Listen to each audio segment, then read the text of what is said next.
ये WhatsApp guys, आपका मेरे से बहुत बहुत स्वागत है गाइस। तो पिछली सीरीज में हमने देखा था कि ये सभी लोग उस मिस्र वाली मैजिकल फॉरेस्ट में चले जाते हैं और यहाँ पर हम देख सकते हैं कि उनके ऊपर टू हेडेड पाइथन भी अटैक करता है और कुछ पॉइजनस इंसेक्ट भी अटैक कर देते हैं। और कभी हम देख सकते हैं कुछ चैंगसन ट्राइब के लोग भी आते हैं और इन पर हमला कर देते हैं, पर उन सभी लोगों को हराते हुए ये लोग आगे बढ़ जाते हैं। फिर इसके बाद हम यहाँ पर देख सकते हैं कि जुएई होती है, वो यहाँ पर वो सभी उस एड्रेस के डॉक्टर एड्रेस की तरफ देखते हुए बोलते हैं कि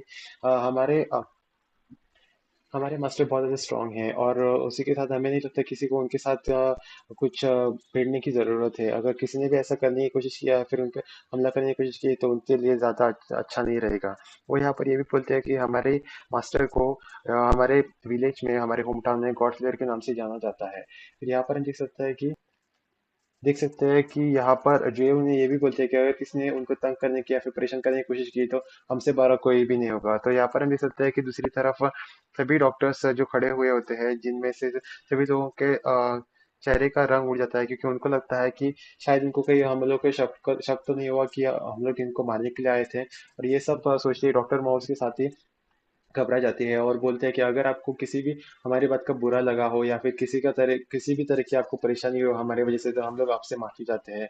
और ये सब कहते हुए वो सभी लोग डर जाते हैं, क्योंकि उनको पता था कि अगर इन लोगों को पता चल गया कि वो लोग उन्हें यहाँ पे मारने के लिए आए तो इनके लिए अच्छा नहीं होगा, क्योंकि ये सभी लोग बहुत ज्यादा स्ट्रांग थे और डॉक्टर लोग उनके सामने नहीं टिकने वाले थे। इसी वजह से डॉक्टर मो के साथ उसके सभी साथी अ, यहाँ पर यूफेन से और उसके साथियों से माफी मांगते हैं। फिर उसके बाद हम देखते हैं कि एल्डर युवान को जो बोलते हैं कि हमें सब इन सभी बातों को भूलकर आगे बढ़ना चाहिए। फिर उसके बाद हम देख सकते हैं कि यहाँ पर यूफैन एल्डर युआन और यूचैन को यहाँ पर एंटीडोट देते हैं। और यहाँ पर देख सकता है कि हमारा जो यूफैन होता है वो बहुत अच्छा कल्टीवेटर होने के साथ एक डॉक्टर भी था। इसी की वजह से जो एंटीडोट पिल्स उसने बनाए थे उसको खाने के बाद इन सभी लोगों के अंदर से पॉइजन निकल जाता है और उनकी कल्टीवेशन लेवल भी बहुत ज्यादा बढ़ जाती है। ये सब देखने के बाद सभी लोग यहाँ पर हैरान हो जाते हैं और यहाँ पर देखते हैं जियो शान को, जो बोलता है कि अब मुझे बहुत ज्यादा अच्छा लग रहा है, मेरी कल्टीवेशन लेवल भी बढ़ चुकी है। और ये सब देखने के बाद डॉक्टर मो उसके साथी भी हैरान हो जाते हैं और ये सब उससे पूछते हैं कि तुमने पिल कैसे बनाई है, और इसकी वजह से हम लोग के पॉइजन भी कम हो गया है और हमारी कल्टीवेशन लेवल भी थोड़ी बहुत बढ़ चुकी है। पर यहाँ पर हम देख सकते हैं कि यूफेन को जो उन्हें कुछ भी नहीं बताता और ये सभी लोग आगे बढ़ने लगते हैं। और यहाँ पर हम देख सकते हैं कि आगे बढ़ते बढ़ते वो लोग चले जाते हैं और दूसरी तरफ हम यहाँ पर गोंसुली को देखते हैं। गोंसुली यहाँ पर अपने साथीदारों के साथ यहाँ पर आ चुका था और उसी के साथ हम देख सकते हैं कि यहाँ पर काउंसिलिंग का गार्ड बोलता है कि आप ऐसा लगता है कि यहाँ पर कुछ समय पहले फाइट हुई रहेगी, जिसके बाद वो बोलता है कि अब तक तो उन सभी चॉन्गसेन ट्राइब के 6 लोगों ने यूफेन को मार दिया रहेगा, पर कुछ समय बाद आगे चलने के बाद उन्हें वहां पर लाशें दिखाई देती है। लाशें देखने के बाद उनको पता चल जाता है कि ये सभी लाशें उन चोंगसेन ट्राइब के लीडर्स की है। जहाँ पर हम देख सकते हैं कि सभी लोग यहाँ पर घायल हुए पड़े हुए थे। जिसी के साथ हम देख सकते हैं कि वो गार्ड बोलता है, लगता है कि इन लोगों की फाइट हो चुकी है और इसमें ये सब लोग मारे गए हैं और इन इसके तो मुंह से पॉइजन भी बाहर निकल रहा है। इसके साथ उनको पता चलता है कि इन लोगों ने आत्महत्या करके अपनी जान ली। और इसी के साथ वो यहाँ पर गार्ड ये भी बोलता है कि यूनफे को मारने के लिए आए थे, पर यूनफे ने इन लोगों को पकड़ लिया और ये नहीं चाहता था कि यूनफे को हमारी सच्चाई के बारे में पता चले कि हम लोगों ने उसे मारने के लिए यहाँ पर भेजा था। इसी वजह से इन लोगों ने यहाँ पर पॉइजन खाकर अपनी आत्महत्या कर ली। और इसी के साथ हम देख सकते हैं कि ये लोग चारों ओर देखने लगते हैं और उनको यहाँ पर एल्डर दिखाई देता है, जो कि जॉनसन टाइप का एल्डर होता है। और अब यहाँ पर गॉन्सुली खुश होता है ये सब देखने के बाद, क्योंकि उसे पता लगने वाला था कि ये सब हालत इन लोगों की किसने की थी, क्योंकि उनको पता था कि ग्रेट लेवल कल्टीवेटर ये सब कर सकता है।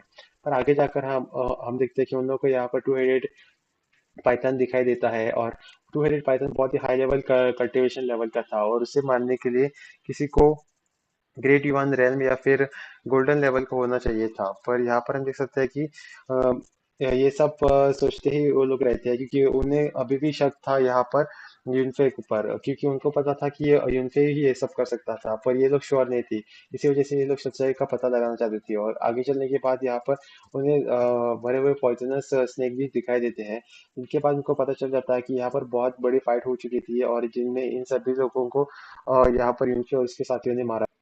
और इसी के साथ वो गार्ड बोलता है कि यहाँ पर उस 285 पाइथन को देखकर लगता है कि ये सभी 6 एल्डर चुपकर बैठे रहे रह गए होंगे, ताकि यहाँ पर टू हेडेड पाइथन उन सबको मार सके, और उसके बाद जब ये लोग घायल होकर अपने लास्ट स्टेज पे हो तब ये लोग उन पर आक्रमण कर सके, पर ये लोग उनसे भी नहीं बच पाए। और यहाँ पर देख सकते हैं कि ये सभी लोग यहाँ पर छानबीन कर रहे होते हैं ताकि इनको पता चले कि यहाँ पर आखिर।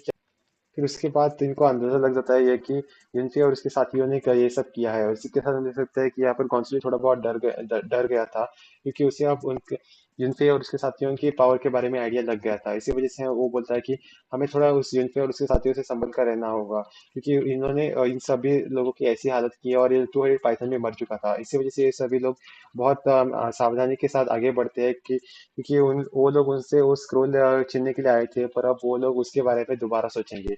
फिर हम यहाँ पर देख सकते हैं कि ये सभी लोग धीरे धीरे करके आगे बढ़ रहे थे, और तभी अचानक उन्हें वहां पर आइस के टुकड़े दिखाई देते हैं, जिन पर इनको पता चलता है कि इन सभी एल्डर्स को किसी ने पहले आइस की मदद से फ्रीज कर दिया था, और फिर उसके बाद थंडर टेक्निक की वजह से उनको मार दिया है। और यहाँ पर सभी लोग छानबीन करने लगते हैं, और तभी कौंसुली को उस लीडर का भी शव दिखाई देता है, जहाँ पर हम देख सकते हैं कि लीडर के शरीर पे एक भी घाव नहीं था, पर उसके खून से उसके मुंह से पॉइजन निकल रहा था, जिस पर उनको पता चल जाता है कि इन्होंने भी आत्महत्या कर दी है। और ये इसी के साथ वो सब सोचते हैं और बोलते हैं कि ये एल्डर तो गोल्डन कोर लेवल रैंक का था, और किसी ने इसे भी आत्महत्या करने पर मजबूर कर दिया, तो इसका मतलब है कि कोई पावरफुल कल्टिवेटर रहेगा यहाँ पर। और इसी के साथ ये लोग इसी के बारे में सोच ही रहे होते हैं। फिर हम देखते हैं कि ये लोग आगे बढ़ने के बारे में सोचते हैं, क्योंकि उनको आगे जाकर वो स्क्रोल भी लेना होता है। फिर उसके बाद सीन शिफ्ट हो जाता है, और हमें यूनफे और उसके साथियों को दिखाया जाता है, जो एक जगह पर इकट्ठा हो गए थे। और हम देख सकते हैं कि दूसरी तरफ वो चार डॉक्टर कल्टीवेट कर रहे होते हैं, क्योंकि यहाँ पर उनके शरीर से पॉइजन नहीं निकला था। और यहाँ पर हम देखते हैं कि यूचैन जो बोलते हैं कि हम लोगों ने पील तो ले ली थी, जिसपे हमारा पॉइजन भी निकल गया और हमारे कल्टीवेशन भी थोड़ी बहुत बढ़ चुकी है, पर ये डॉक्टर अभी भी कल्टीवेट क्यों कर रहे हैं। उसी के साथ हम देख सकते हैं कि यहाँ पर यूचैन सभी लोगों को क्वेश्चन पूछती है।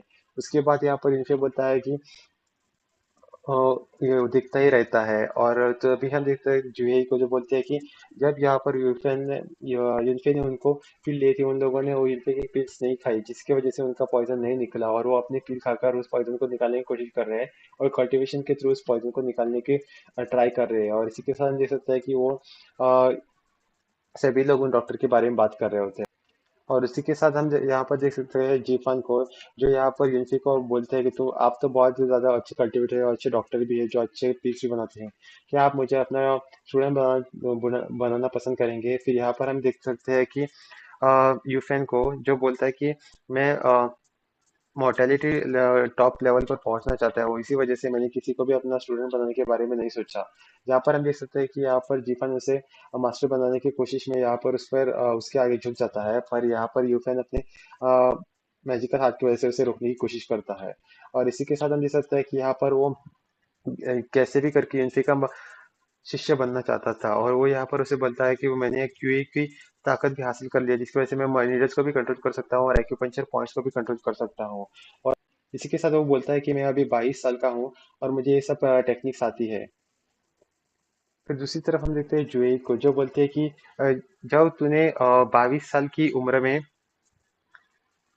ग्रेट यूआर मेल तक पहुंच चुके थे, वो ये सब मैंने 18 साल में किया था। और वो यहाँ पर हम देख सकते हैं कि जोई जो बोलते हैं कि हमारे होम टाउन में मेरे से भी बहुत ज्यादा ताकतवर और टैलेंटेड लोग हैं, और यहाँ पर यूनिटी ने उनको भी अपना स्टूडेंट मानने से मना कर दिया, और तुम तो अब अपनी काबिलियत साबित करने के लिए अपनी ताकतें गिनवा रहे हो, और ये सब हो नहीं सकता। यहाँ पर हम देख सकते हैं कि दूसरी तरफ जीफान को बहुत ज्यादा गुस्सा आ गया था, और वो जैसे तैसे कैसे भी करके यूनफे का स्टूडेंट बनना चाहता था। और यहाँ पर हम देख सकते हैं यूनफे को, जो उसे स्टूडेंट बनाने नहीं चाहता था, क्योंकि अभी उसका स्टूडेंट बनाने का कोई भी मूड नहीं था। और दूसरी तरफ हम देख सकते हैं कि यूचैन को, जो ये सब सुनने के बाद बहुत ज्यादा हैरान हो जाती है, और ये सोचती रहती है कि यूए से भी बहुत ज्यादा ताकतवर लोग उसके भूटान में है, जिनको यूनफे ने स्टूडेंट बनाने से मना कर दिया था। और दूसरी तरफ हम देख सकते हैं कि सभी लोग यहाँ पर यूनफे की तरफ देख ही रहे थे।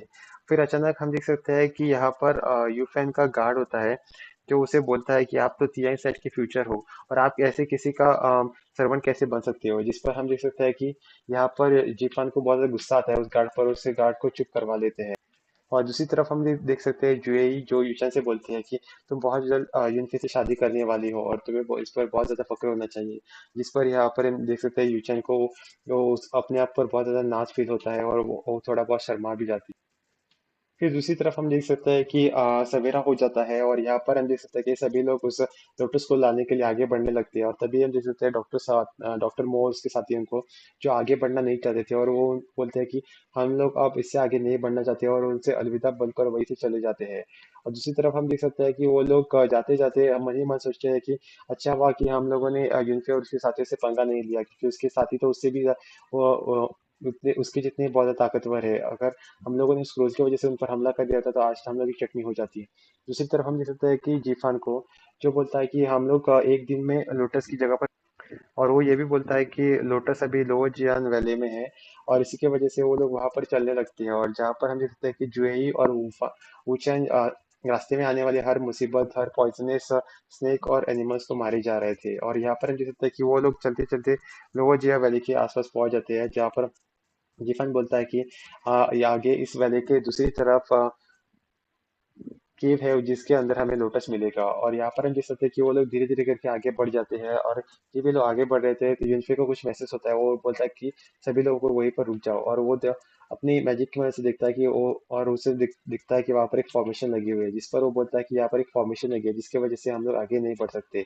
और तभी हम देख सकते हैं कि एल्डर युवान को, जो बोलते हैं कि ये यहाँ पर फॉर्मेशन लगी थी और मुझे इसके बारे में पता भी नहीं चला। और इसी के साथ हमें ये भी पता चलता है कि यहाँ पर यूनफे बहुत ज्यादा ताकतवर कल्टिवेटर था, जिसकी वजह से उसे पता चल गया था। और इसी के साथ ये एपिसोड यहीं पर खत्म होता है। guys। देखने के लिए बहुत बहुत शुक्रिया। और अगर आप हमारे चैनल पर हैं तो प्लीज जाकर सब्सक्राइब करें, ताकि जब भी मैं इसका अगला एपिसोड अपलोड करूँ तो आपको इस बारे में पता चल जाएगा। तब तक आप जाकर हमारे बाकी की सीरीज के बाकी की वीडियो देख सकते हैं। मैंने बहुत सारे सीरीज पर बहुत सारे वीडियोस बनाए हुए हैं। guys। देखने के लिए बहुत बहुत शुक्रिया।